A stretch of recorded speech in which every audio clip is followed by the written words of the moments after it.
నేరములు మోపే పని మానుకో. నీ ముందు వెళ్తున్న వ్యక్తి మీద నేరాలు మోపట మానే. ఈ నేరము మోపే స్వభావం ఎవరిదో తెలుసా? అసూయపరుడిది. అసూయపరుడు ఎవడో తెలుసా? ఫిలిస్టీయుడు. ఈ తాకులాట్లు నేరాలు మోపుతూ వాళ్ళ మీద వీళ్ళ మీద వీళ్ళ మీద వాళ్ళ మీద చెప్పుకుంటూ నువ్వు పోయినంత కాలము నువ్వు చేసుకునేది ఏంటో తెలుసా? కీడును మరి ఎక్కువగా కొని తెచ్చుకుంటున్నావు. ఒక వ్యక్తి ఆత్మీయ జీవితంలో ఎదుగుతా ఉంటే ఓర్వని ఒక భయంకరమైన దుష్టుడు నీలో ఉన్నాడు కదా. ఒక వ్యక్తి విశ్వాసంలో ఎదుగుతుంటే, ఒక వ్యక్తి ఆత్మీయంగా ఎదుగుతుంటే, ఒక వ్యక్తి భక్తిలో ఎదుగుతుంటే, ఒక వ్యక్తి పరిచర్యలో వాడబడుతుంటే, ఒక వ్యక్తి దేవునికి సన్నిహితుడిగా ఉంటే, ఒక వ్యక్తి సేవకులకు సహకారిగా ఉంటే, ఒక వ్యక్తి కుడి ఎడమలుగా నిలుస్తుంటే, నువ్వు సహకరించాల్సింది పోయి తోడుగా ఉండవలసింది పోయి ముందుగా వెళ్తున్న వ్యక్తి మీద నేరములు మోపుట కూడా పాపమే.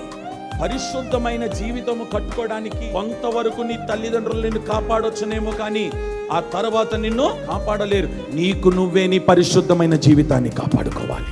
ఎవ్వరు నీ ఆత్మీయ జీవితాన్ని కట్టరు. నీ ఆత్మీయ జీవితాన్ని నువ్వే కట్టుకోవాలి.